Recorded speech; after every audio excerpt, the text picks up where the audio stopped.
Hello. Happy Friday. What a great turnout. Thank you all for coming. It's with great pleasure. My name is Victoria Beard. In case you don't, I've done a number of these colloquiums this semester, but in case you don't know me, I'm a professor in city and regional planning, and I also direct the Cornell Mui Center for Cities. It's great to see all of you, but it's even a greater pleasure of mine to introduce our speaker today, Tom Gillespie from the University of Manchester. Tom is one of those rare scholars that works both in the global north and in the global south. And so it's really exciting to have him here where he can talk about housing financialization, but he can also talk and reflect and connect to work that he does in African cities on African urbanism. Tom and I met last year when I was visiting at the University of Manchester, but I was reviewing his website and how you list your research interests. And I was thinking, that's what we're interested in. That's what all of us are interested in. So he does comparative urbanization. He's interested in issues of inequality. He's interested in breaking down binaries between global north and global south. So super exciting research agenda. This is going to be great. So please join me and welcome Tom. Thank you. Ding, did you have to do any housekeeping? Do you do housekeeping or no? Okay, perfect. Okay, thanks so much, Victoria, and thank you for the invitation to be here. It's really nice to see you all. Thank you for coming, and it's really nice to be presenting in such a stunning theatre. So, I mean, as you can see from the title of this talk, I'm going to be talking about housing today, and the kind of basic premise of today's talk is that in the 21st century, we've seen an important shift in housing policy in many urban contexts. So whereas from the 1980s onwards, international housing policy said that the state should have a limited role in housing production. It should sort of step back from building housing, and it should just try and create an enabling environment for the private sector and communities' self-help. What we've seen in recent years is state actors are becoming more actively involved in housing production. They're adopting more interventionist approaches in housing production. And this is something that we can observe across the global north and the global south. And this is really a response to the fact that the global housing challenge, which I'm going to talk about in a bit, is, extremely big. And these enabling policies have basically failed. So, enabling the market and enabling self-help hasn't been able to address this problem. So states are becoming more interventionist, but this isn't a return to the sort of mid-20th century paradigm of publicly funded housing construction.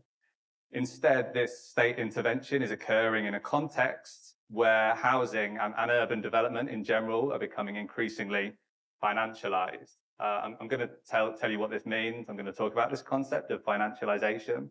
But basically, private finance is becoming increasingly dominant in the production of housing. So what I'm going to do is I'm going to look at how, at the moment, there's this kind of conjuncture of increased state intervention in housing production and also growing financialization of housing. And I'm going to use affordable housing specifically as a way of thinking about how the relationship between the state and private finance are changing. And I'm going to use the concept of urban statecraft as a concept for thinking about how state actors in different urban contexts are actively engaging with financialization processes in order to try and address development problems like housing unaffordability. So as you can see from this slide, there's lots of other names on here. It's not just me. So this presentation draws on a comparative paper that I've been writing with some colleagues who are named here.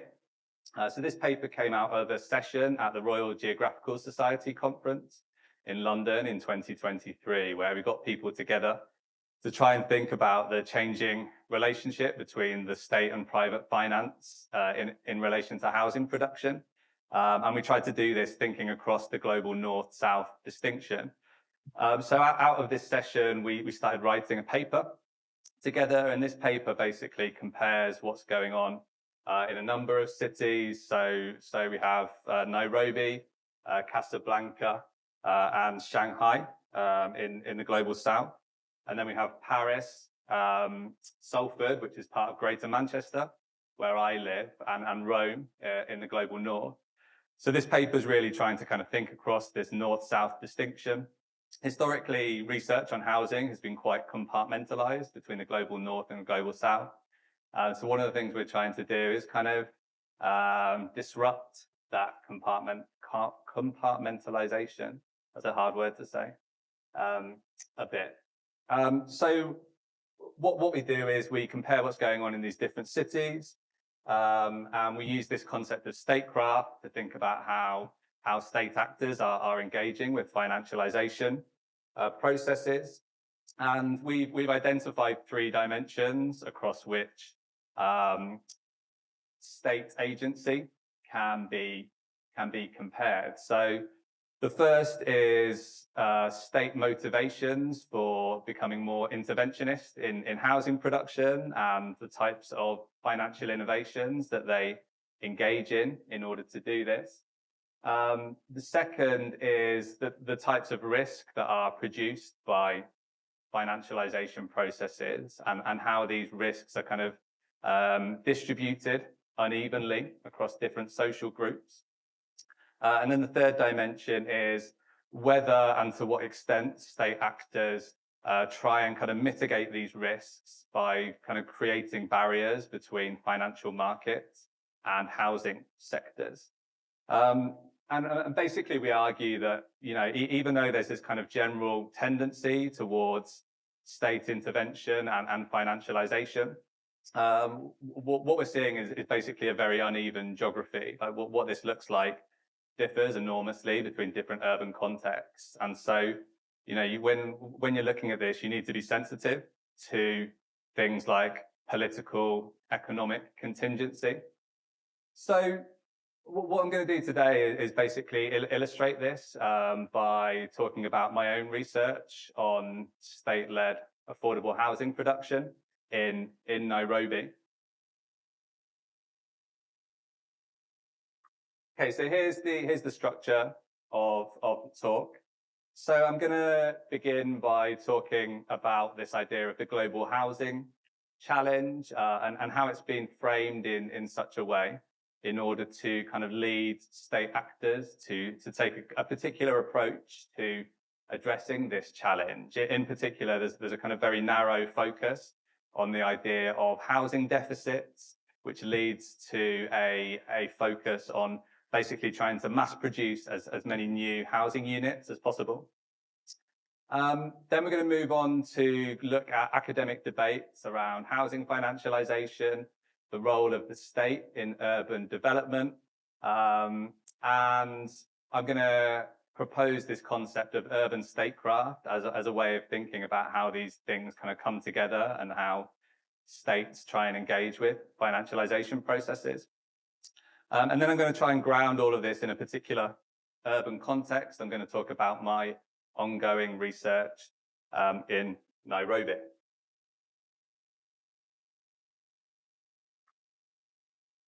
Okay, so I just want to begin by saying that there is a very real problem with urban housing globally. This is a material problem. So for Sustainable Development Goal 11, this is the SDG that focuses on cities. This set the target of providing access to let me get the exact wording here. Adequate, safe, and affordable housing, providing access to adequate, safe, and affordable housing for all by the year 2030. Clearly this target is not going to be met in the next 5 years. So the UN estimate that there's 1.1 billion people living in so-called slum housing, mostly in Africa and Asia. And, this is housing that is characterized by problems like overcrowding, tenure insecurity, poor quality construction materials, lack of access to water and sanitation. And the number of people living in this type of housing is actually increasing rather than decreasing as a result of rapid urbanization. So, this is a problem that's not going away. And I think it's important to recognize that this isn't a problem that is just confined to rapidly urbanizing areas in the global south. The housing problem is also very present in rich countries. So for example, in England, there's over 100,000 households who are homeless, living in temporary accommodation, and this number has kind of doubled in the last 15 years or so since the introduction of austerity policies after the 2008 financial crisis. So these are people that are living in very kind of poor quality, insecure, overcrowded housing, often entire families living in one room, often very kind of damp and moldy accommodation. In some ways, this kind of resonates with what the UN talk about when they talk about slum housing.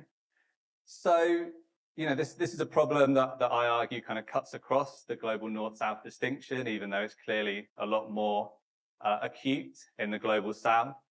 And Deborah Potts, who's written a really excellent book on the global housing crisis, argues that actually there's a kind of similar dynamic that underpins the housing problem in both the global north and south.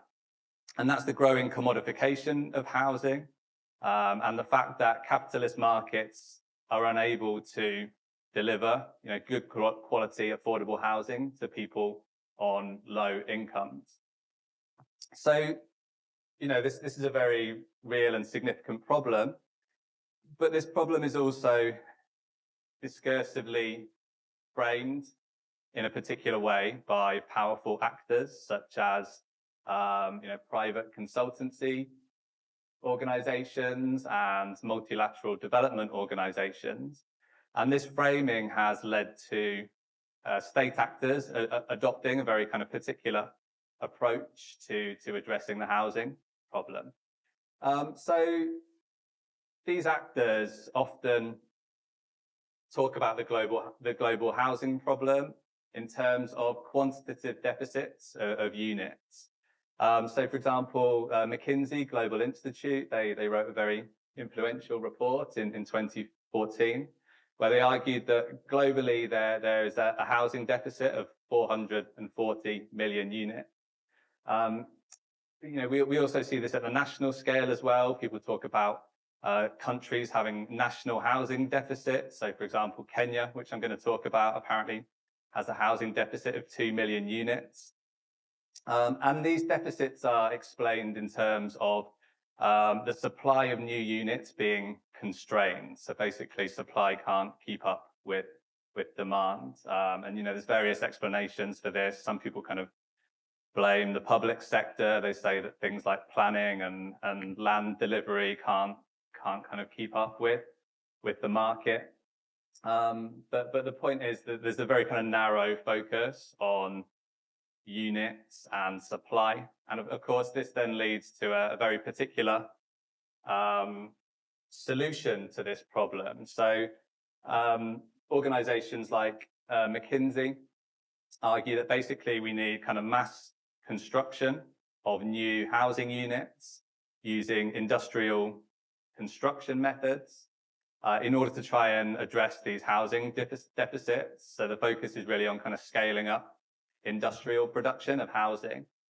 And it's argued that, this is good in itself. We need more housing, but this could also help us to achieve wider economic development objectives. So in the context of Africa, for example, the African Development Bank has argued that by scaling up affordable housing production, this can contribute to industrialization and economic transformation in African countries by kind of energizing the housing supply chain. So this mass construction of new housing it's argued that, this is a big opportunity to kind of drive economic growth and development. So this framing of the problem and the solution,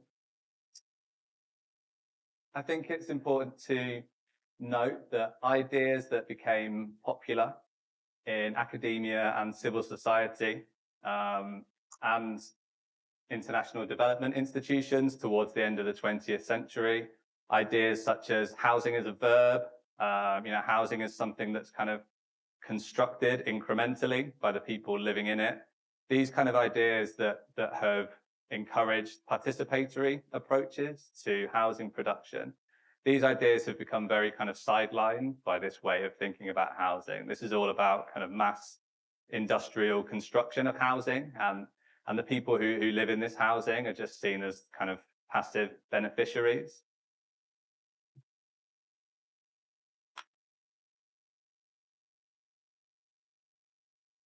So the problem is kind of framed in these very narrow terms in terms of, we need to scale up supply of new housing units. But the question is, okay, how do you actually achieve this? So what's the kind of proper relationship between states and markets to achieve this large-scale affordable housing production? So as I said at the beginning, for a long time, the assumption was that states should sort of take a back seat and should just try and enable the private sector and enable communities to build their own housing. But increasingly, I think the scale and the extent of the housing challenge has led state actors to kind of move away from this enabling approach and to become more directly involved in housing production. So we've seen this in global South countries, particularly in Latin America, where national governments have launched new affordable housing programs. So this image on the left here, this is new housing that was built in Brazil as part of the Minha Casa, Minha Vida program, launched by the Workers' Party government in 2009. I think they've built over 4 million units since then. A lot of this is kind of new housing estates on the periphery of existing cities. And there's a focus here on trying to expand home ownerships to new social groups, often through provision of subsidized housing finance. And we've also seen increased state intervention in the global north as well. So this picture on the right here, this is the mayor of Salford, Paul Dennett. Politicians love to put on a high-vis vest and a hard hat. This is one of their favorite pastimes. So this is him showing off a construction site for some new social housing that's being built in Salford. So Salford have established a new company called Derive, which is named after the Situationist International. And this is a council-owned company which is going to start building social housing, which is something that we haven't really seen in the UK for decades now. In both of these contexts, this increased intervention in housing production is informed by a critique of neoliberalism.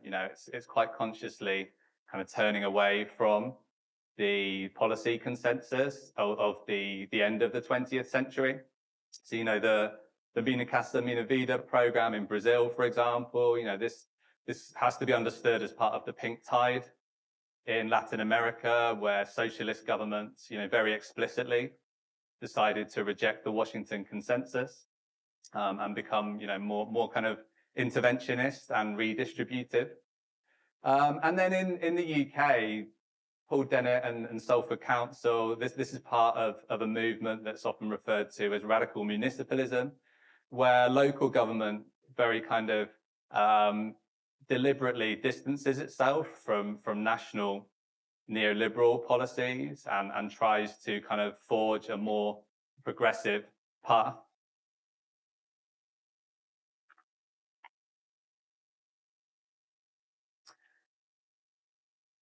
So my argument is that we're kind of seeing this trend towards increased state intervention in housing, and this can be observed across the global north and the global south.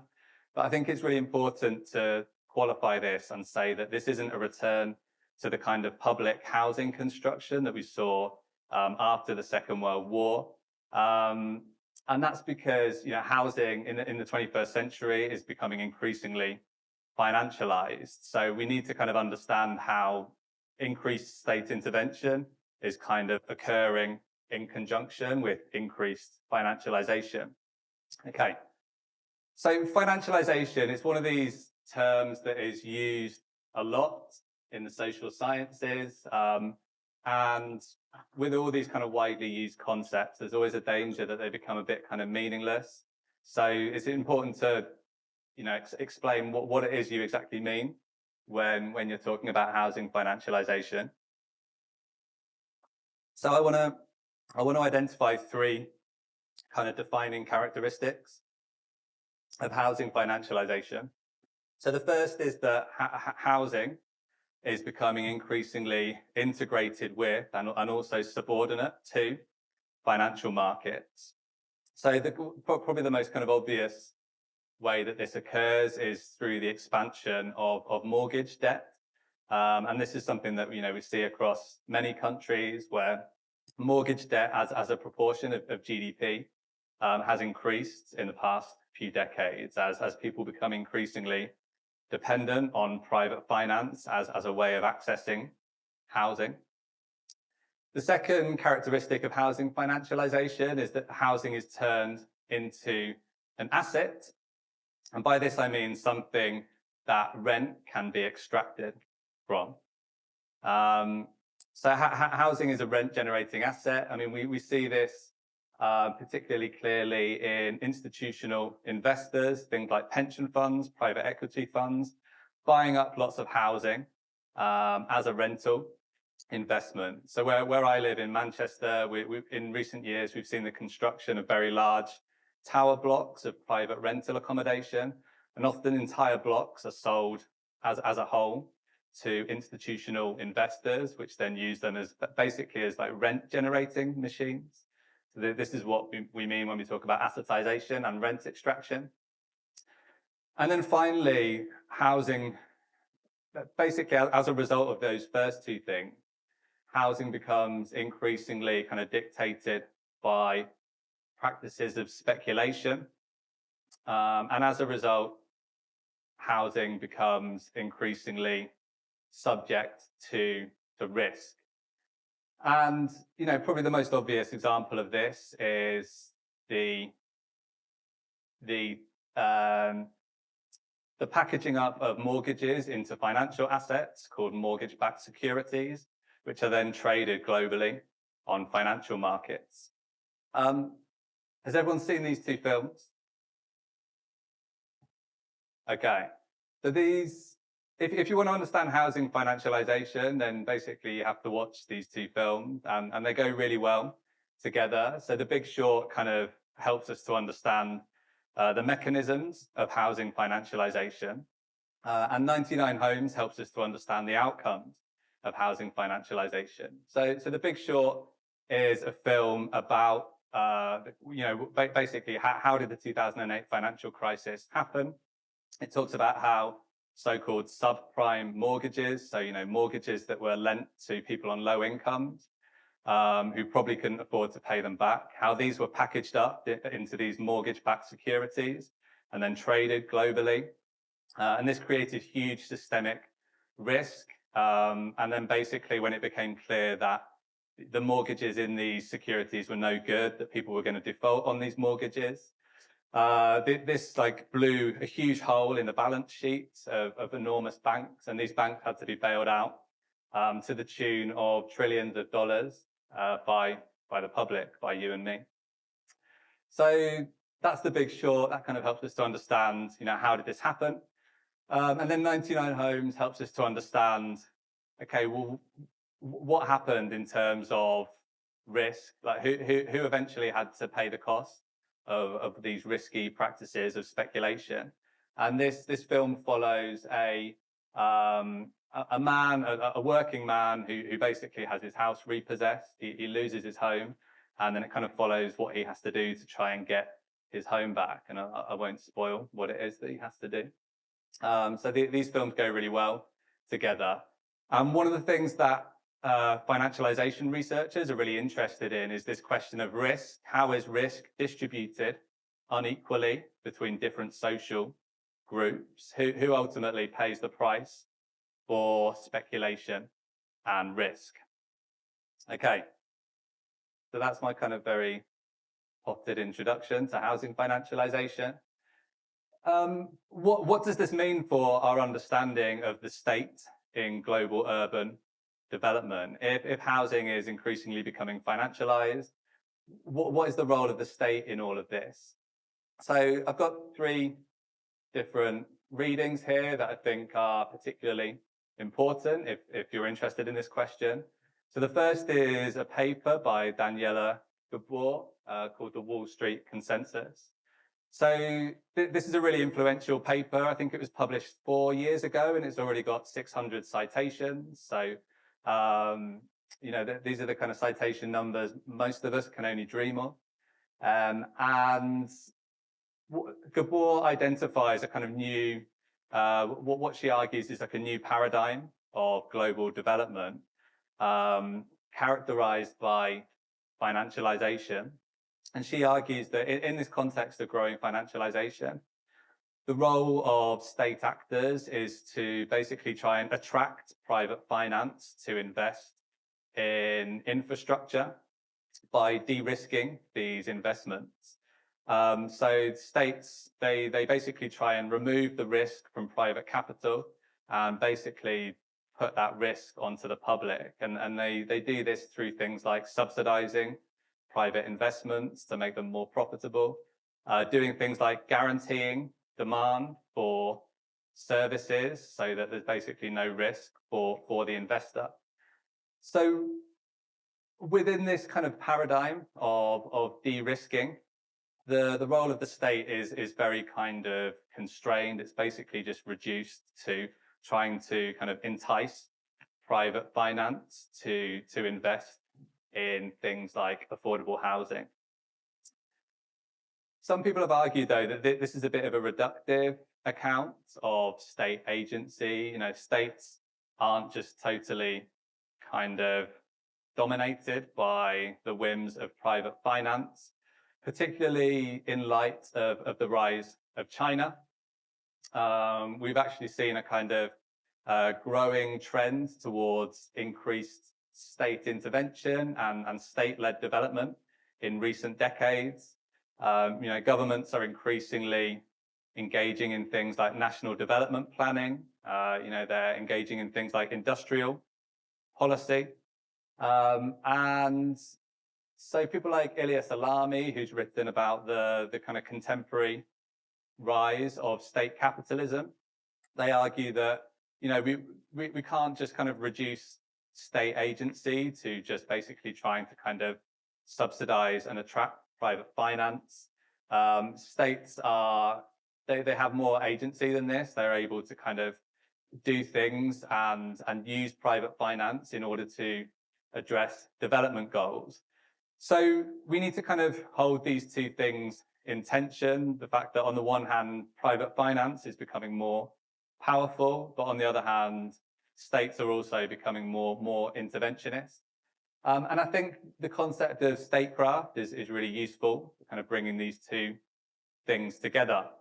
So this is a book by a British geographer called Andy Pike, who's written about statecraft in local government in England. And he basically talks about how local governments engage with financialization processes in different ways and to different extents in order to try and achieve their policy goals.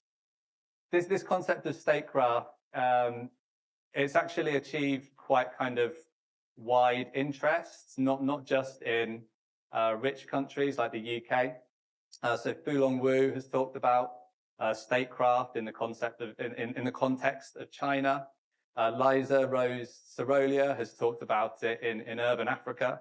So this is a concept that seems to have quite wide kind of geographical relevance.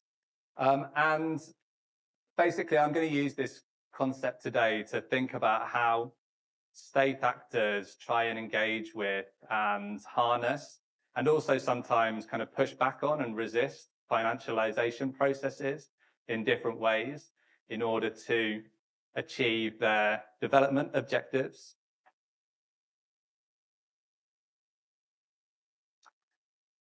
And I think the importance of the concept of statecraft is that there can be a tendency when people talk about financialization to view states as quite kind of passive and helpless.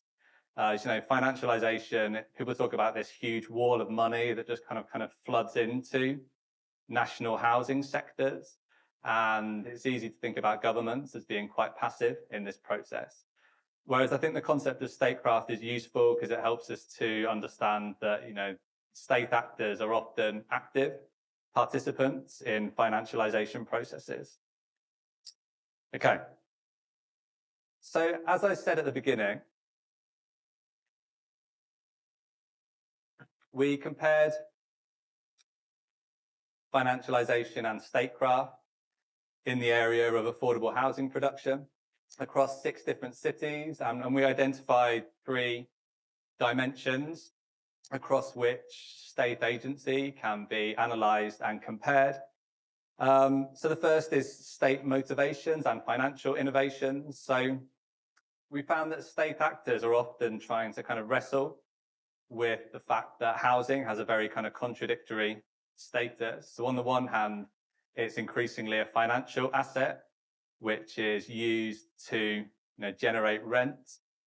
On the other hand, it's a vital infrastructure of social reproduction. So, we all need housing. It's something that's necessary to human survival. And in engaging with financialization processes to try and build affordable housing, state actors are basically trying to kind of reconcile these 2 contradictory functions of housing. And state actors adopt a very wide range of different financial innovations in order to achieve this. The second dimension, the uneven distribution of risk. So as state actors are engaging with financialization processes, it's inevitable that some risk is involved in this. So financialization is inherently risky. The question is, how is this risk distributed across different social groups? Who are the winners and who are the losers in this process? Risk can't be disappeared; it can only be moved around. And so the question is, who does it fall on ultimately? And then finally, mitigating risk. So to what extent do state actors try and mitigate the risk associated with financialization processes? In some contexts, we found that state actors are deliberately basically trying to create institutional barriers between financial markets and housing sectors, whereas in others, they're kind of much more relaxed about it, and they kind of allow financialization to occur without much restraint. So it's kind of, I don't really have enough time today to kind of explain all the different case studies that we look at in our comparative paper. What I'm going to do instead is just focus on one particular instance of urban statecraft, and that's affordable housing production in Nairobi, the capital of Kenya. So this is research that I've been doing since 2023. It's very much ongoing research, so I'm still kind of figuring some of this stuff out, and I'm hoping that I'm going to continue with this research. So far, I've conducted interviews with policymakers and urban planners.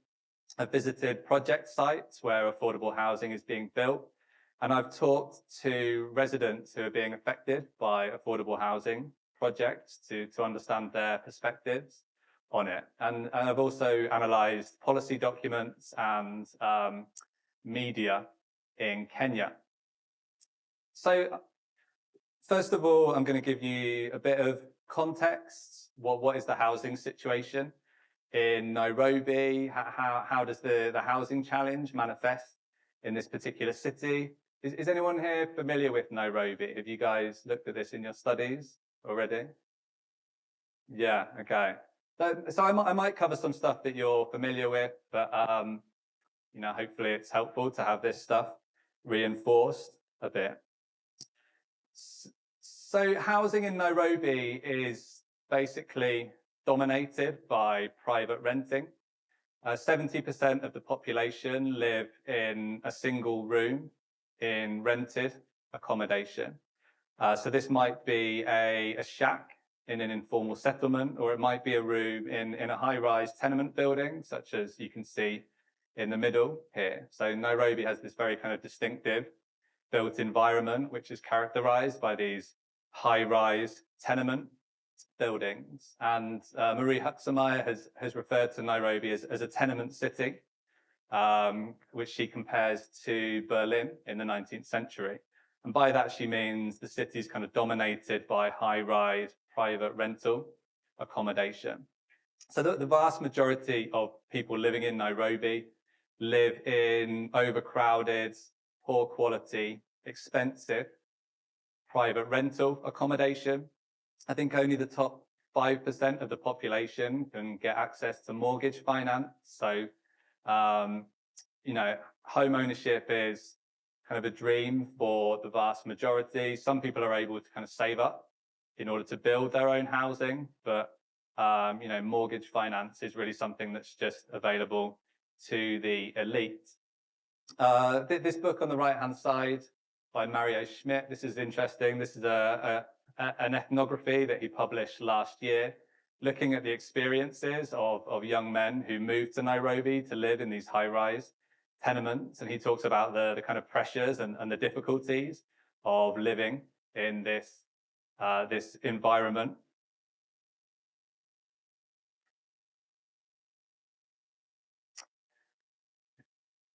So the housing challenge in Nairobi is basically characterized by people living in overcrowded, expensive, poor quality rental accommodation.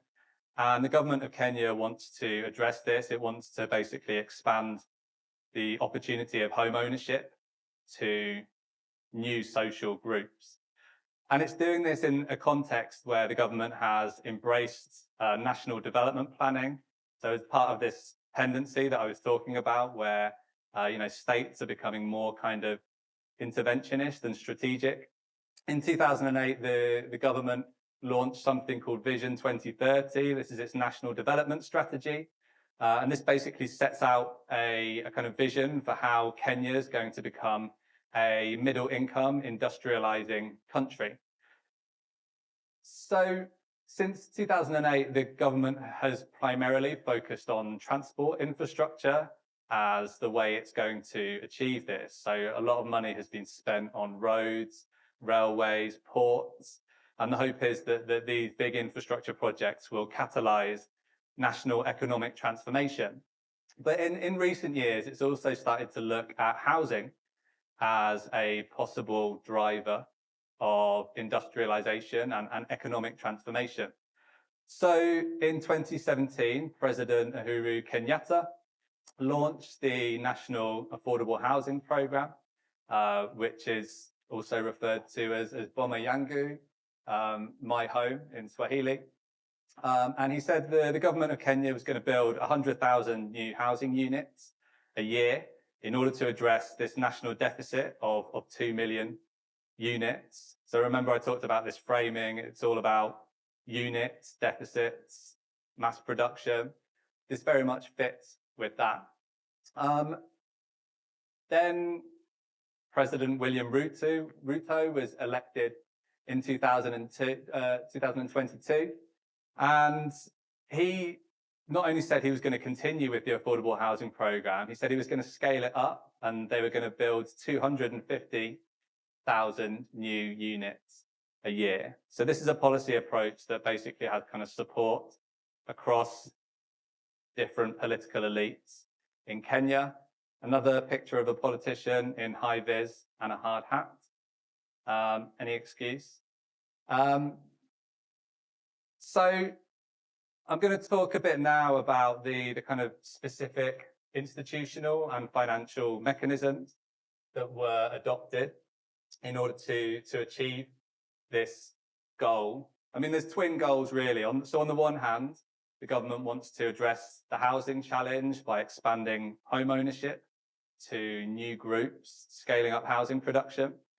On the other hand, it wants to use housing as a kind of catalyst of national economic development. So, for example, it argues that all this new housing construction will be a great creator of jobs for people like artisans who can build doors and windows for new housing projects. Okay, so the problem that the government of Kenya faces is that it's very indebted. So particularly after spending a lot of money on these big transport infrastructure projects, and particularly after COVID-19, the government has very little fiscal space. It has very little in the way of public resources to actually invest in building housing. So instead, it says new housing projects, they need to be bankable. And by that, we basically mean profitable. So there needs to be some way of making affordable housing profitable in order to attract private investment. So the idea is you make affordable housing profitable, and the government is going to form joint ventures with private developers in order to build new high-rise developments of apartments. So with these joint ventures, the government basically puts in land and infrastructure and offers incentives such as tax breaks, and the developer is responsible for securing private finance and doing the construction, actually building the houses. Then once the houses are built, they're basically shared between the developer and the government. So typically this is a 70-30 split. So the developer gets 30% of the units, which it can just sell at open market prices. This is how it recoups its investment. This is how it makes its profit. And then the government gets the other 70%, which it allocates to citizens at so-called affordable prices. So these prices range from about 600,000 Kenyan shillings to about 4 million shillings. So I'm not very good at the exchange rate, but I believe in US dollars, that's about $5,000 to $30,000. Does that sound about right?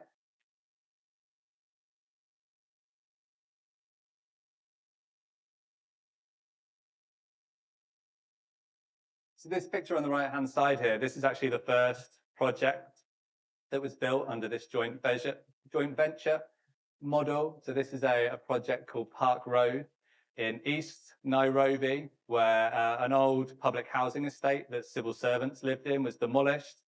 And the government entered a joint venture with a Chinese state-owned enterprise to build these new apartments. I think they built about 1,300 new apartments. And then 70% of these were allocated at affordable prices. Now, the idea with this is that anyone who's a Kenyan citizen can apply to get one of these units. You just have to save up 10% of the cost. So you need a 10% deposit. And then once you save these deposits, then these are allocated to you. That's the idea anyway. I'm going to talk about how the reality kind of diverges from the theory in a minute. Okay, now we're going to get a bit technical. I find these kind of diagrams with boxes and arrows really confusing. But the kind of basic principle here is that in order to make these projects profitable, the government has created something called the National Housing Development Fund. And it uses this fund to de-risk both supply and demand. So on the supply side, the fund is used to provide an offtake guarantee to developers. So this basically means that the government says, whatever you build, we will take any units off you. So we're going to take all the risk away from you. You won't end up with any unsold units. Then on the demand side, it provides subsidized housing finance to beneficiaries. So as I said, these people can't get mortgage finance. The housing fund is used to finance a tenant purchase scheme. So this is basically where people pay rent, and rather than the rent, just disappearing, the rent is basically used to buy the housing unit. So they keep paying rent, and then eventually they own the unit. So the idea is to make housing finance more accessible to people. So that's what the fund is about. It's about kind of de-risking supply and demand. But where's the money going to come from for this housing fund? We've just talked about how the government of Kenya has very limited resources. So there's a bit of investment from things like development finance institutions, the money that people save up for their 10% deposit, that goes into the housing fund. But the kind of main way that the government has looked to capitalize this fund is it's introduced a compulsory payroll levy of 1.5% for all employees in Kenya who have a kind of formal salaried job. So this means that literally everyone who works in the formal sector has to contribute 1.5% of their salary to this fund, regardless of whether they intend to apply for one of these units or not. And as I'm going to talk about in a bit, this has been extremely controversial. So we talked already about state motivations. We've talked about how the state kind of sees affordable housing as a way of, on the one hand, addressing Nairobi's housing problem, on the other hand, driving economic transformation. In terms of financial innovation, this is the kind of clever financial innovation that the government has tried to come up with in order to de-risk private finance and basically try and attract private finance into building affordable housing and also make it accessible to people on middle and low incomes. So far I've largely focused on national policy, but it's important to note that local government has also engaged in a similar approach to building affordable housing in Nairobi. So the Nairobi City County government basically owns lots of public housing estates that were built during the colonial period to house Kenyan workers in the east of the city. These estates are now very old. The housing is very kind of dilapidated and crumbling. A lot of it was built in the 1930s and 40s. They're also quite low density. There's a lot of them are kind of single-story bungalows. And so the county government has decided to demolish this housing and replace it with huge high-rise developments using a similar joint venture model to the national government. So, the county basically says, here you go, here's the land. The developer comes in, has to find finance to build the units, and then the units are shared between the county and the developer, and the county makes them available to people through this tenant purchase scheme, through this rent to buy scheme. So these pictures are from an estate in East Nairobi called the Pangani estate. So on the left-hand side, that was when the original estate was being demolished in 2019. And on the right-hand side, this is a photo that I took at the construction site in 2023. And you can see the scale of the building. It's pretty huge. So let me see. So originally there were 48 houses on this estate, and they're being replaced by 1,562 new housing units. So, this is a massive densification project. The fact that the national government and local government are sort of trying to do the same thing at the same time can cause tensions. So housing is supposed to be a devolved function to local government under the Kenyan constitution. And so some people in local government see the fact that the national government is getting directly involved in housing production. They see this as an attempt to kind of re-centralize power. So, these two things are kind of happening in parallel, and it can be politically a bit contentious. Okay, so I've talked about why the state has decided to get more involved in affordable housing production. I talked about the kind of financial innovations that the state is using in order to try and make this happen and draw private finance into building affordable housing. Now I want to talk about this question of risk and how affordable housing production is creating new social and political risks, and the kind of question of who ultimately pays the cost for these risks. Before I move on, does anyone have any questions? Does anyone want me to clarify anything? Okay, great. So the first type of risk that I want to talk about is political risk. The affordable housing program has actually created significant political risk for the government because the housing levy has been so controversial. So if you've followed Kenyan politics at all for the last few years, you'll be aware of the fact that there's a lot of debate over taxation. There's a kind of sense amongst the public that they are being overtaxed. People sometimes refer to President Ruto as the tax collector. So in the last few years, partly as a result of the government's difficult fiscal situation, it's been increasing taxes, partly at the behest of the IMF. And when the housing levy was introduced in 2023, this was met with protest. People basically said we can't afford to pay more tax. We're in the middle of a cost of living crisis. And then when taxes were increased again in 2024, there were huge street protests in Nairobi last year. You might have seen this in the news. It ended with the parliament buildings on fire. And ultimately, the state had to resort to violent repression in order to try and get the situation back under control again. So this form of statecraft, it doesn't have much popular legitimacy. People are very skeptical about it.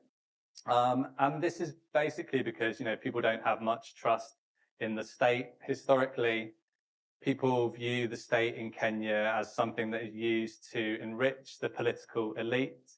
The kind of big infrastructure projects under Vision 2030, it's generally kind of accepted that there was a lot of corruption around these projects and that they were used as a tool of self-enrichment by the political elite.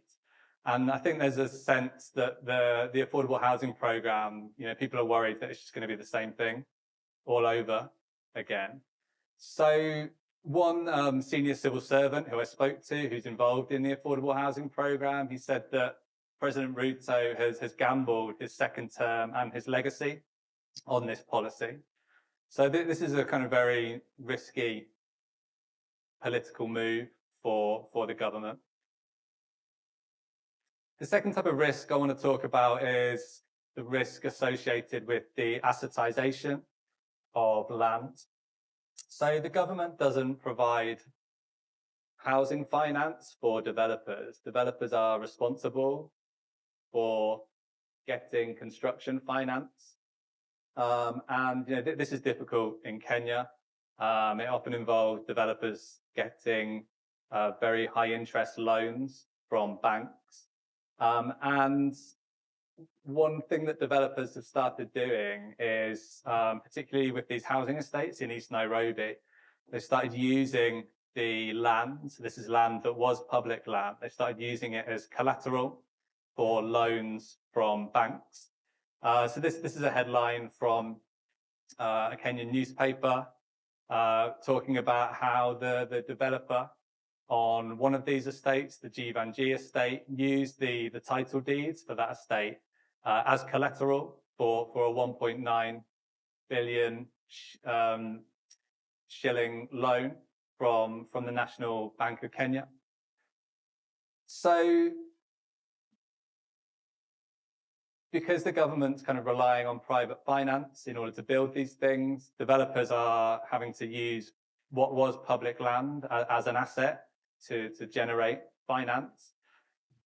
In some contexts, the assetization of public land, I don't think it would generate much of a response. People would kind of shrug their shoulders and say, you know, whatever. In the Kenyan context, this is extremely sensitive. And this is because, you know, Kenya was a settler colony. So the colony was founded on the violent dispossession of land by white settlers.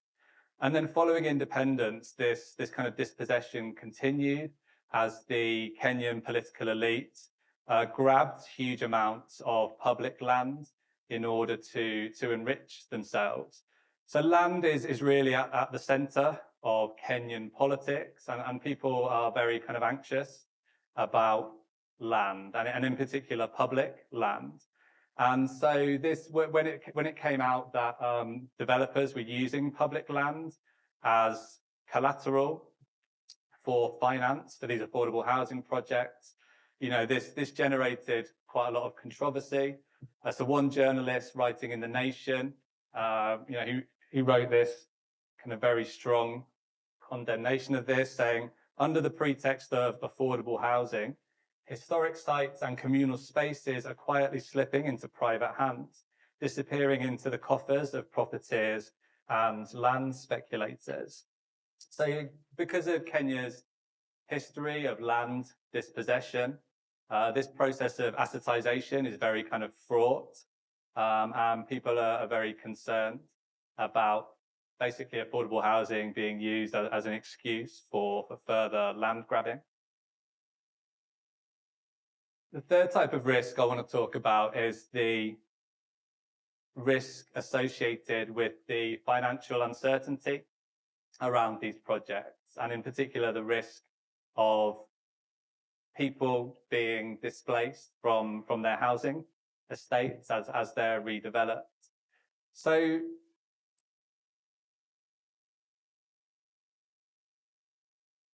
I think with financialization research, there can be a tendency to overstate the extent to which things are financialized. There's a kind of assumption that finance is insatiable. Finance wants to financialize everything.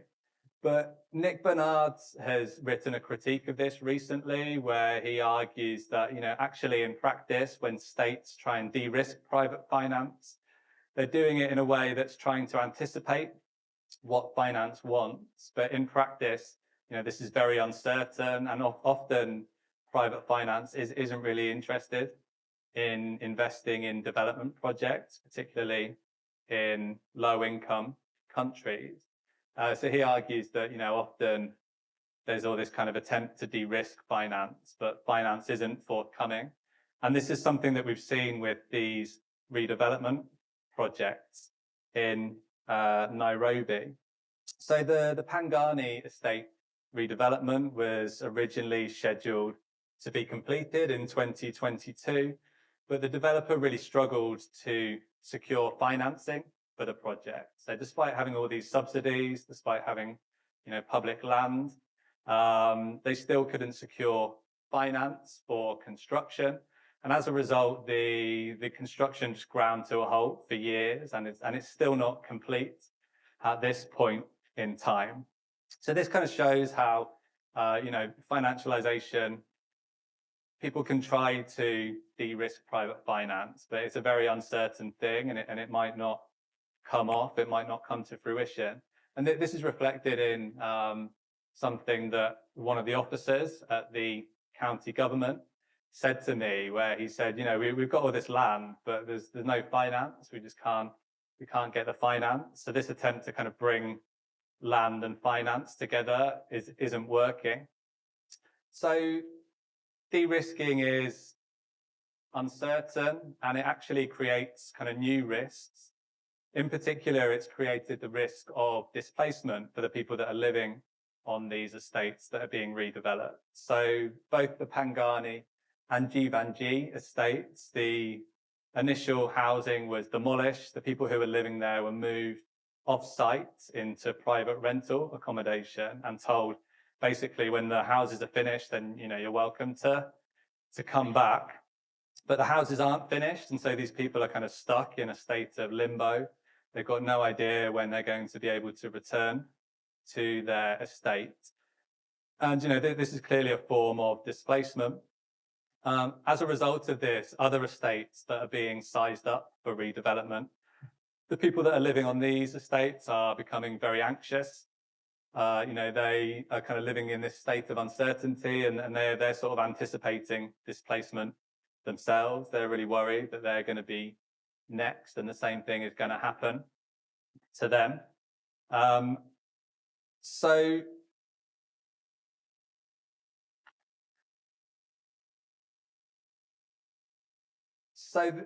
as I was saying before, with this kind of de-risking stuff, it might try and remove some of the risks for private capital, but it creates new risks. And in this case, it's created the risk of displacement for the affected groups. Okay, and then the final type of risk I want to talk about is the risk of elite capture of these properties. So rather than building public rental housing, as it might have done, if we were talking about what was going on in the 1950s and the 1960s, the government's decided that it wants to build affordable housing as private housing. It wants to expand private home ownership. And so what it's really doing is it's creating new private property. It's trying to kind of create a whole new class of property owners in Kenya. And this kind of reflects the fact that the post-colonial state in Kenya has always associated citizenship and aspiration with property ownership. So this quote is from the Kenyan legal scholar, Ambrina Manji, and she says that the state's conception of the citizen is first and foremost of a property owning subject. And when I spoke to one of the civil servants who was building these projects, he said that, it's really important that we create new homeowners because then they'll have a stake in society and they'll be less likely to engage in these anti-government protests. So there's this really strong ideology of private home ownership. But as previous slum upgrading initiatives in Nairobi have demonstrated, the problem is when you create privately owned homes, they often become attractive to the wealthy. The wealthy often try and capture them so that they can use them as a rental investment.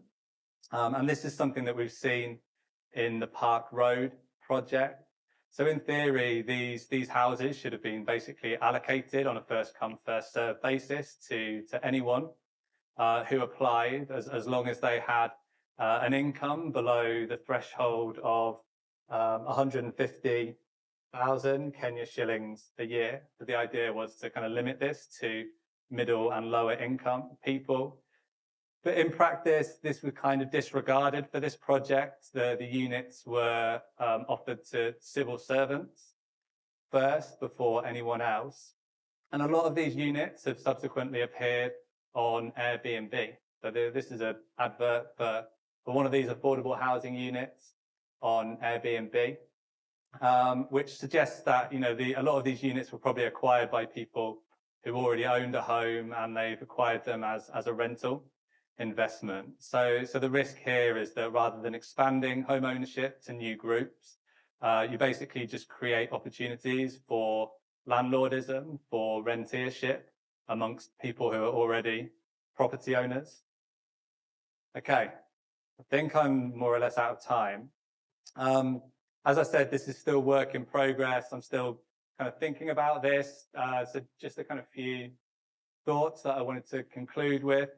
So I've given you a particular example of urban statecraft where the Kenyan government has tried to harness financialization processes in order to address housing need. And I think statecraft is often about trying to navigate this contradiction where housing, on the one hand, housing is increasingly a financial asset, something to generate rent from.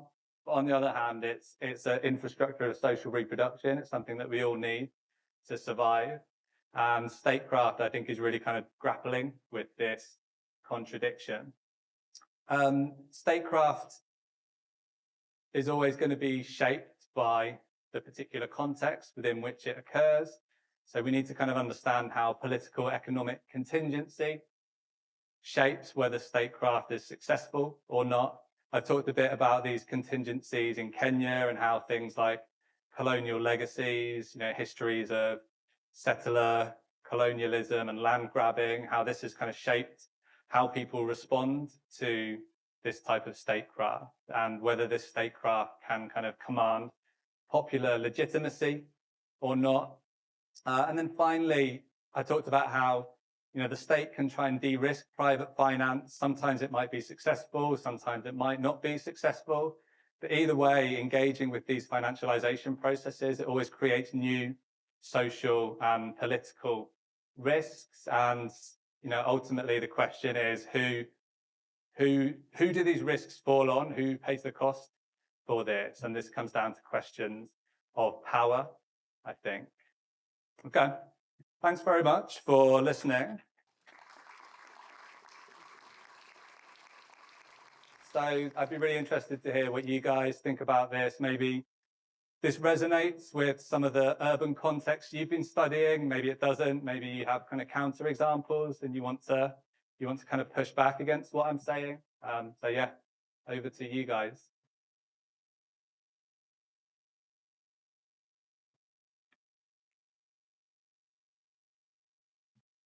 And thank you for your presentation. My name is Han Tao Sun. I'm a first-year PhD student at CRP, and you didn't talk much about this, and I didn't read the paper that you wrote.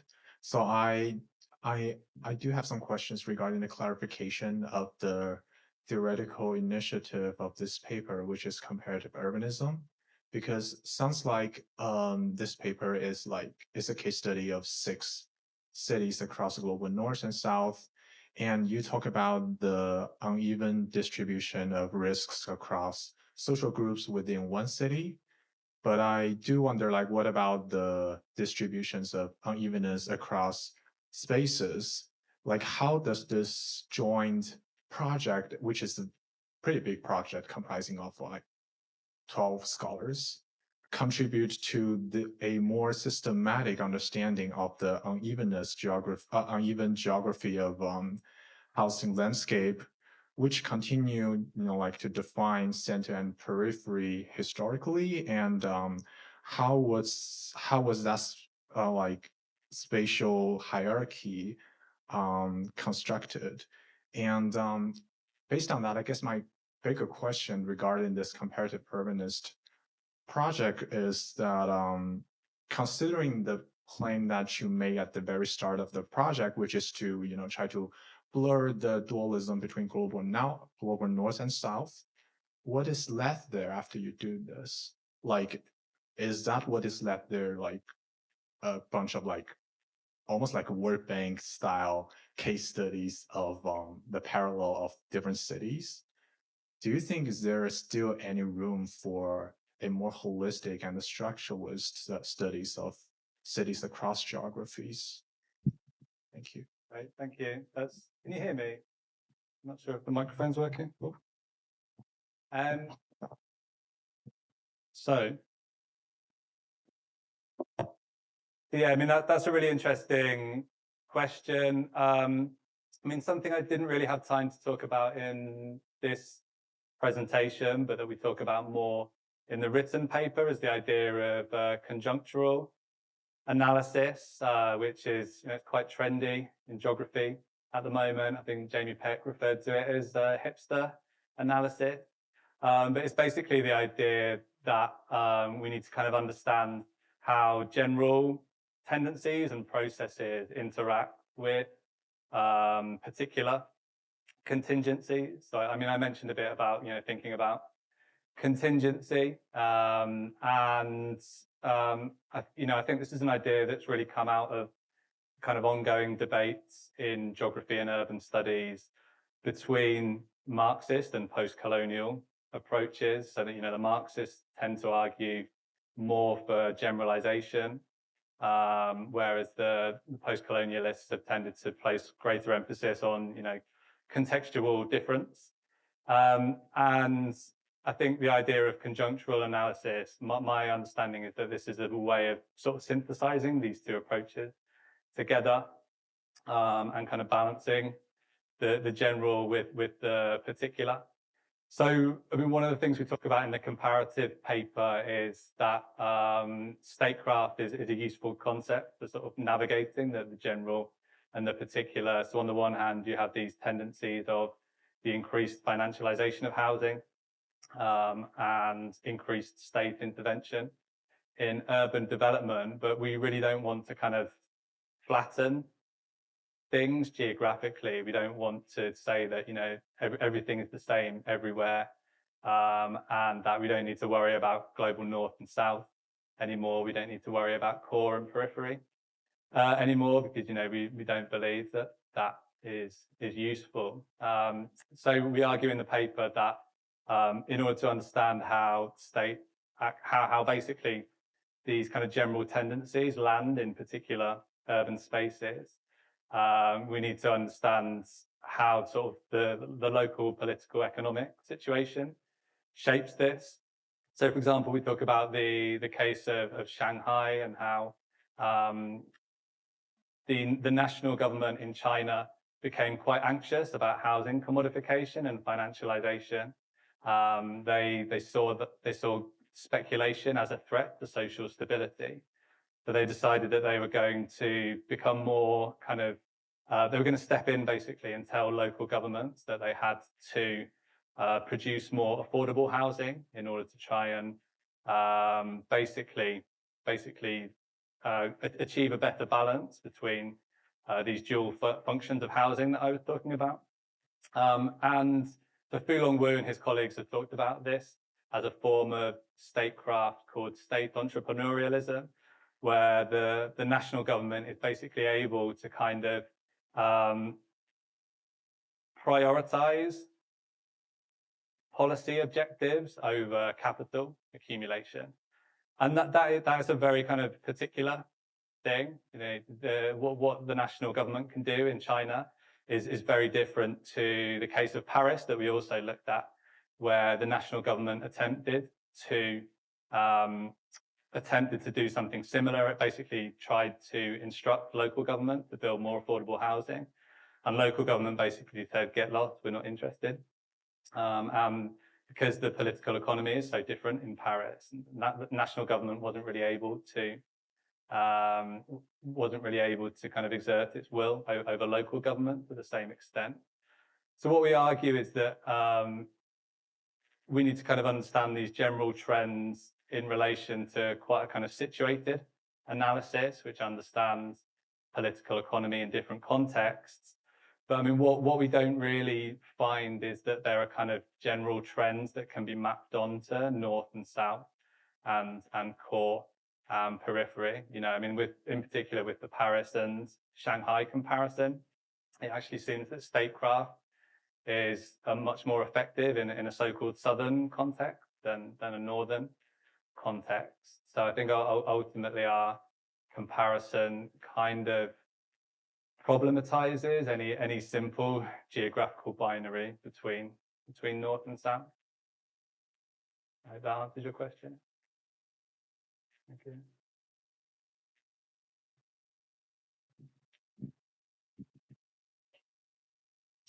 Hi, my name is Justin. I'm a first-year MRP student, and my question kind of relates to that slide you showed about the Park Road development in Nairobi. And you said that it was partly Chinese state-owned.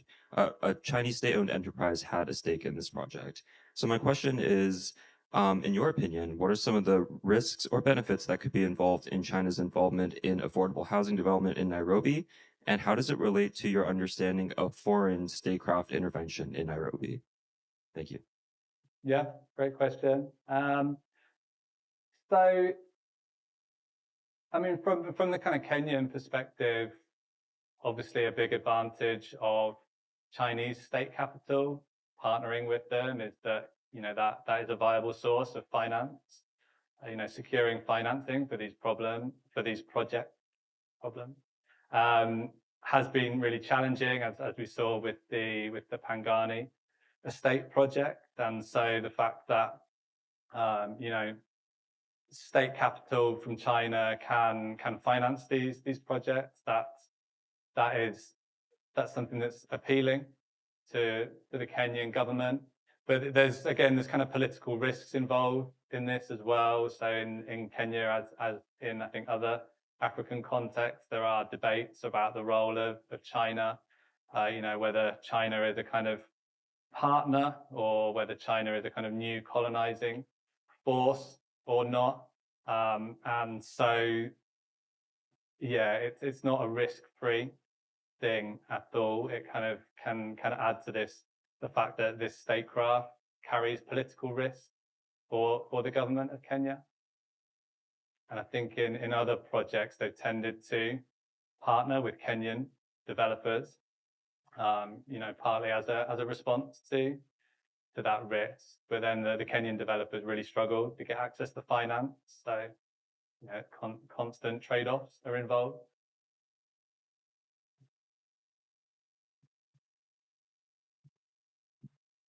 Hello. Hi, my name is Stella. I'm a first-year MRP student, and my question was relating to something you brought up kind of early in the presentation regarding that McKinsey paper about affordable housing.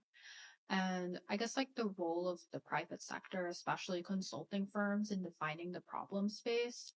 I was just wondering, given the fact that they obviously like offer a range of services and also in like the implementation, kind of how this conflict of interest that consulting firms play throughout the financialization of housing. Because I know there's been like a lot of work in infrastructure and transportation that look at how firms such as like AECOM will be like, oh, there needs to be this infrastructure project here, obviously for this and this reasons. And oh yeah, by the way, we also offer all these services. So I guess I was wondering like kind of on two dimensions. So first, like defining the problem space in a way that they can also advertise those services for implementation.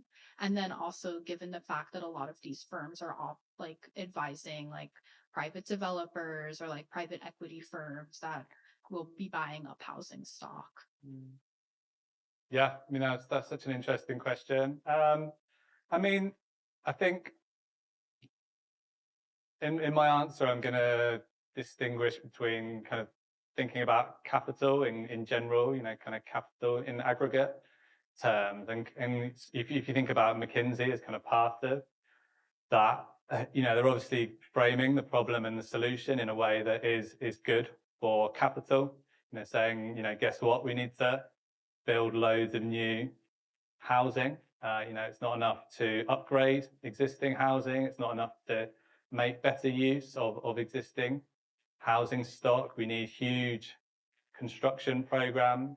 I mean, they openly say this is a huge business opportunity for the real estate and finance sectors. I think they describe it as a $16 trillion business opportunity. So they're not kind of shy about this, and they see it as a win-win thing. They don't really see any contradiction between capital profiting from housing and addressing the affordability challenge. I mean, regarding McKinsey as a kind of specific actor and other specific actors, I mean, in the Kenyan context, I'm not aware of their involvement in housing construction. I think there's a kind of irony here where in global terms, this is framed as a sort of huge business opportunity and everyone's kind of rubbing their hands together. But then when the Kenyan state actually tries to build these projects and they're like, does anyone want to finance this? It's cricket. So again, this comes back to this question about uneven geographies and the fact that, in some contexts, housing financialization is very extensive. Particularly in Europe and North America, housing is seen as a really good bet by finance capital. But then when state actors try and attract private finance in a context like Kenya, capital is much more risk averse. So yeah, it would be an interesting research question to look at whether the actors who are kind of framing this thing have a sort of material interest in it. But yeah, I'm not aware of that in the specific Kenyan context. All right, thank you. Thank you. Hi, I'm Lizzie. I'm a first-year MRP student. You spoke about the tension between the national and local interventions, and I was wondering if you could speak to which of the two have had more success in programming or building affordable housing. Yeah, good question. I was actually thinking about this yesterday. I hadn't really thought about it before until I started writing this presentation. And the short answer is that the national government programs have been more successful in terms of actually constructing units, whereas as we talked about, the local initiatives, they tend to ground to a halt for years and years. And that's basically because the national government can do this financial innovation. It can create this housing fund, which it uses for de-risking. And that's basically because the national government has fiscal power that the local government doesn't. It can say to workers, I'm taking 1.5% of your salary, whether you like it or not. And local government just can't do that. So local government doesn't have this kind of pool of public money that it can use to try and suck in private finance. Thank you. Hey, thank you for coming here for this colloquium. My name is Juan Fernandez. I am a Master of Regional Planning student. I wanted to know a little bit more about the local context, specifically how political movements might respond to some of the new risks that you brought up. So it seems like the housing policy in Kenya is popular enough for the current president to, I believe you said, bet his legacy on it. And it seems like he continued it from a previous administration. So I would like to know, like an opposition party, how are they proposing any alternatives, or is it like a continuation that maybe just would enforce rules that would keep civil servants from making it a second home or an apartment?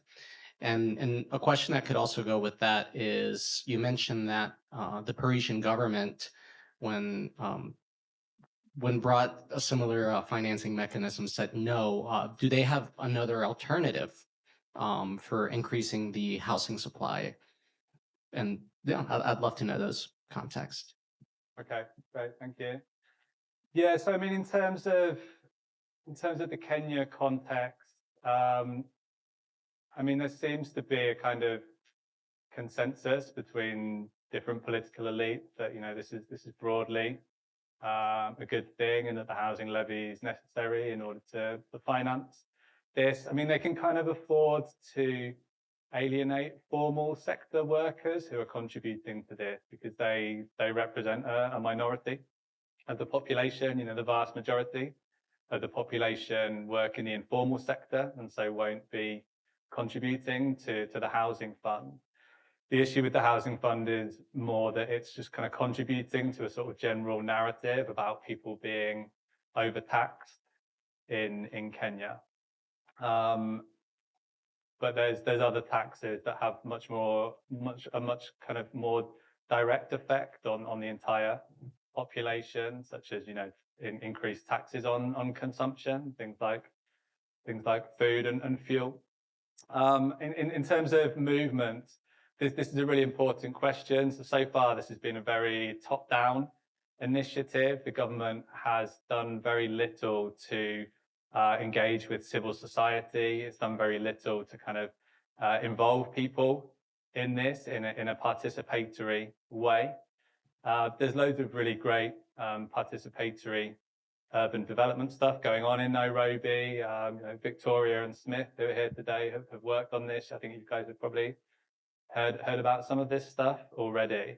But at the moment, these two things seem to be kind of happening in parallel to one another. And so I think, one of the things Smith is working on at the moment is talking to civil society organizations in Nairobi about how they might start to engage with the state around this to try and make these projects more participatory. This is particularly important regarding the estate redevelopments where you have sitting tenants who are going to be directly affected by this. You know, they should really be involved in the design of these projects. Paris, yeah, interesting one. I mean, I'm not too familiar with the Parisian context. So, you know, I wish my co-author was here so that he could talk about this. But I mean, basically, you had a situation where the national government was trying to provide funding as an incentive to local governments to build more affordable housing. But basically, local governments in wealthy areas in Paris decided that they would rather, you know, forego that money and just build expensive housing. So there's kind of a, you know, I don't really like the term NIMBYism, but there was a sort of kind of bourgeois NIMBYism at work there, where they felt like they could afford to say no because it would keep their wealthy voters on side. And this contrasted really strongly to Shanghai, where the national Chinese state could basically say, you're building affordable housing, deal with it. Yeah, I hope that gives you a bit of extra background to those cases. Yeah, my name is John. I'm a second year MRP student. I was wondering what has been done with sort of this public-private joint venture in other cities such as Manchester. Yeah, great question. So this is something that local governments in the UK have been quite enthusiastic to embrace in recent years. So the kind of national policy context in the UK is that the government is very anti public housing. So Margaret Thatcher introduced a policy called the right to buy policy at the beginning of the 1980s. Probably the worst policy in the history of the UK, which, you know, quite a competitive field. But basically huge amounts of public housing were just sold off to the people that occupied it, which, you know, the kind of idea about it was that, you know, this is great because it will give people the opportunity to become homeowners. But in practice, again, a lot of this housing ended up in the hands of landlords and ended up being rental investments. Well, I used to live in London in what was a former council house that had been turned into a private rental property. And this policy of privatization has really kind of poured fuel on the fire of the UK's housing crisis. So anyway, in the last few years, local governments have really tried to kind of break away from this national policy settlement and find ways that they can start building social housing again. The problem is if you build council housing as a local authority in the UK, it can just get privatized straight away through the right to buy policy. So they came up with the clever workaround for this, where rather than the housing being owned by the council, the housing was owned by an arm's length company. So they would set up a company that was owned by the council, and that company would build and own the housing, and that meant that it was exempt from the right to buy policy. So that this institutional innovation has allowed local government to start building social housing again in the UK, which is really great. The problem is local government in the UK has very little in the way of resources. You know, councils are very poor indeed. So again, they've had to engage with financialization processes to try and generate finance for building new housing. So this has often involved basically building market housing, building housing which is sold on the market in order to create revenue for social housing. You know, some people argue that, you know, this is not ideal, but it's necessary. There's no other way to finance affordable housing. Some people have argued that the problem with this is the state is basically kind of buying into the logic of rising property prices and financialization. So it's ultimately kind of contributing to the problem that's driving the housing crisis in the first place. So, there's no easy solutions to this. State actors are kind of having to work in a very imperfect environment. Very good. Thank you. Thank you.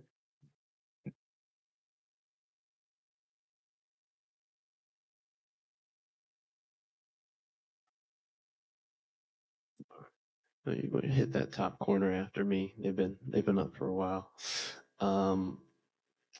So is it a timeline problem for profit, like affordable housing investment versus there's just other investments that are faster and give higher returns?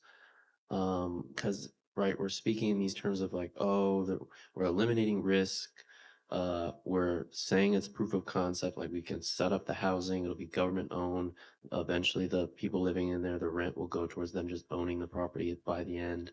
And it should be basically set like for the units, like how much they cost. It shouldn't really go that much higher if the government sets how much they cost. If all those cases are still like not driving investment, but I can't like comprehend that a guaranteed profit, even on any timeline, guaranteed, isn't driving investment. So is there like other players that don't want these kind of projects to succeed? Or is it that, yes, there's just faster, higher returns out there that these, homes can't compete with? Yeah, faster, higher return, basically. So the sort of fallacy that underpins this idea of de-risking private finance is that basically if you kind of make it attractive enough, then private finance will build things like housing or infrastructure. But so there's a British geographer called Brett Christophers who worked in Sweden, and he's written about this in relation to the green energy transition. And he says that the thing with private finance is it doesn't really want to build stuff. Building stuff is kind of complicated and difficult, and you have to wait for your return on investment. Private finance would much rather buy stuff that's already been built. So often what asset managers, people that are managing big pools of capital, what they really want to do is buy a shopping mall that's already been built by someone else, or buy a car park that's already been built by someone else, and just start extracting rent from it. So this is the big problem, really, is that people are kind of hoping that private finance is going to do stuff that ultimately it's not really interested in doing. Does that make sense?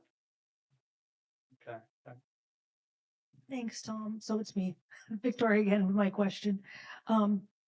My question's mostly about the Kenyan case.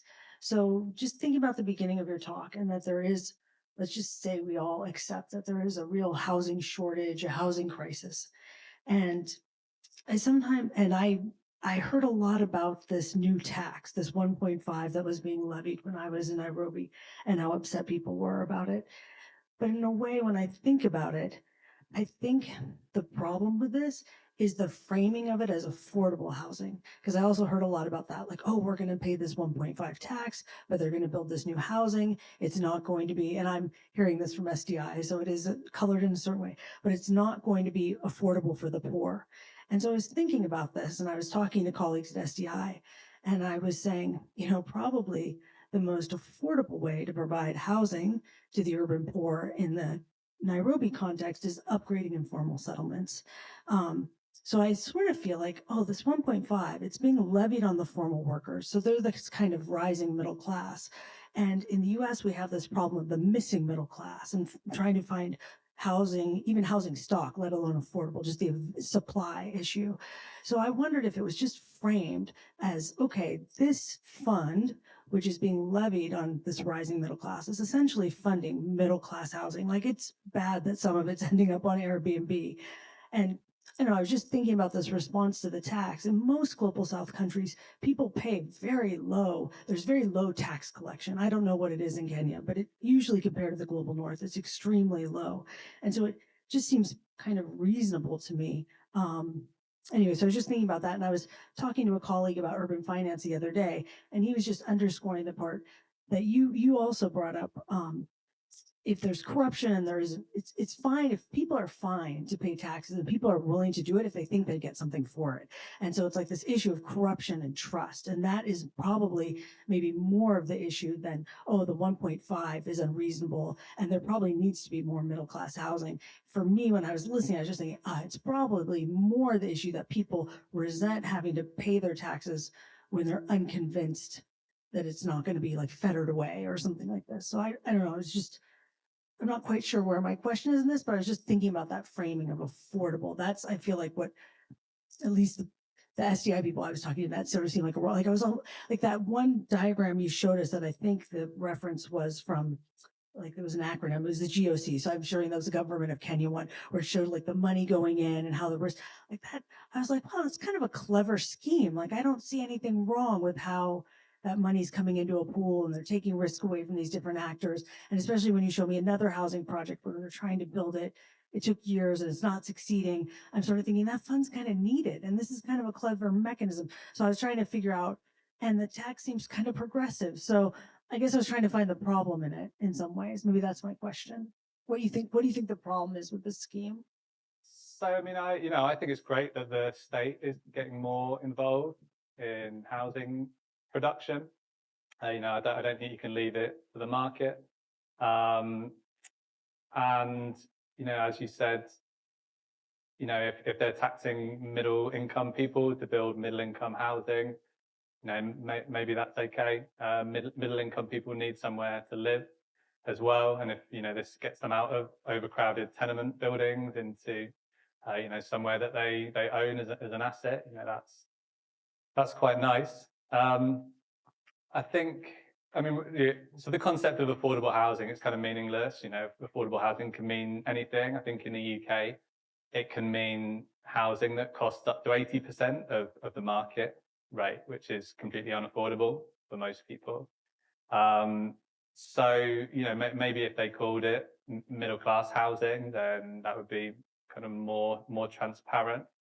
I think policymakers would say that this is kind of part of a suite of housing interventions. And as you say, we have informal settlement upgrading for people on low incomes.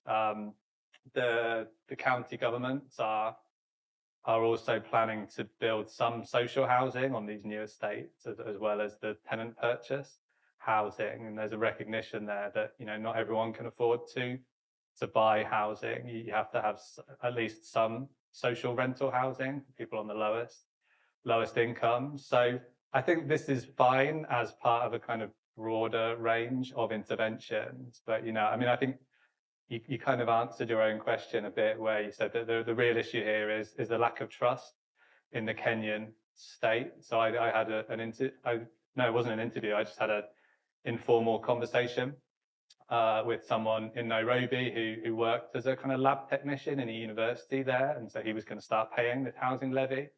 And he said, "Look, I don't have a problem with being taxed to pay for housing if that is what it's going to be used for, but people would just have so little faith in the Kenyan state.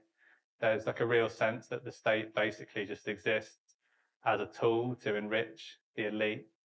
And that has historically been the case with public land grabbing since independence. And then also people have this very recent experience of all these Vision 2030 infrastructure projects, where basically the budget for the project became massively inflated as a result of corruption.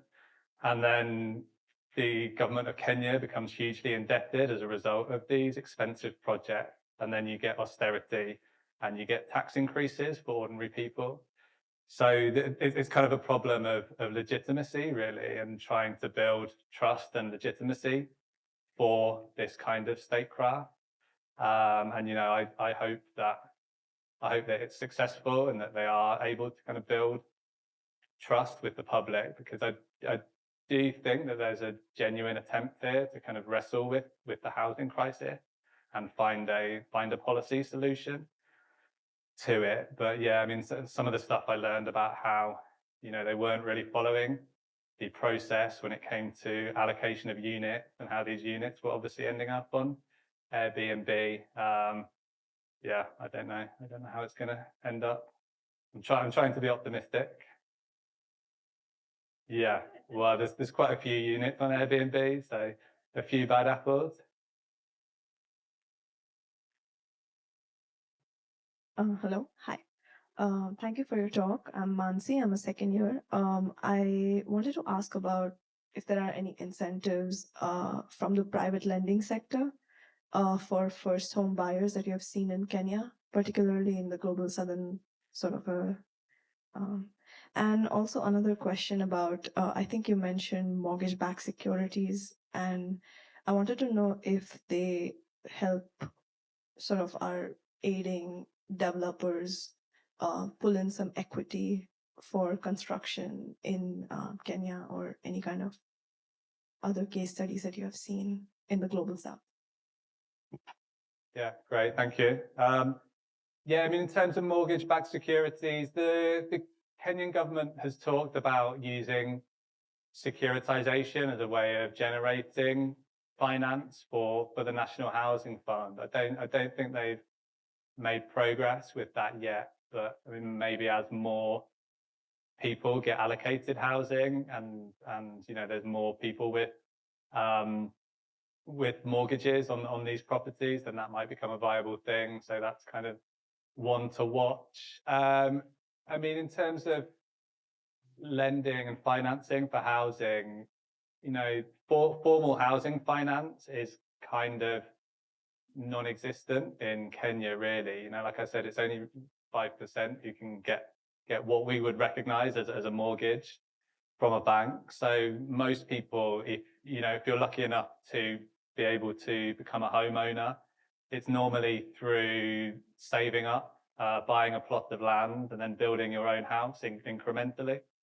And some people access finance through kind of collective savings initiatives. So there's something called savings and credit cooperatives, which are very popular in Kenya, where basically people kind of get together into a cooperative, put money in, and then take it in turns to draw credit out in order to fund housing construction. So that's the kind of dominant way in which people build and own housing in Kenya. The idea of kind of getting a mortgage so that you can own a fully constructed housing unit, it's kind of an alien thing for most people. And so that would be a kind of criticism of this kind of policy approach, is that it's quite kind of abstract from the reality of how people house themselves in this context. There's a really great housing scholar called Gautam Barn who writes about this in India, and how he talks about how the reality of housing for the majority in India is these practices of auto construction. Housing is this kind of incremental practice, whereas this idea that you buy a finished unit that's been built by a developer and you have a mortgage on it. This is a very kind of foreign concept. But, we'll see. Maybe it will become more commonplace as a result of these kind of interventions. So please join me. I know there are other questions, but we are over time. We will head over to 105 for a talkback session. So please join me to thank Tom for this very rich talk and engagement.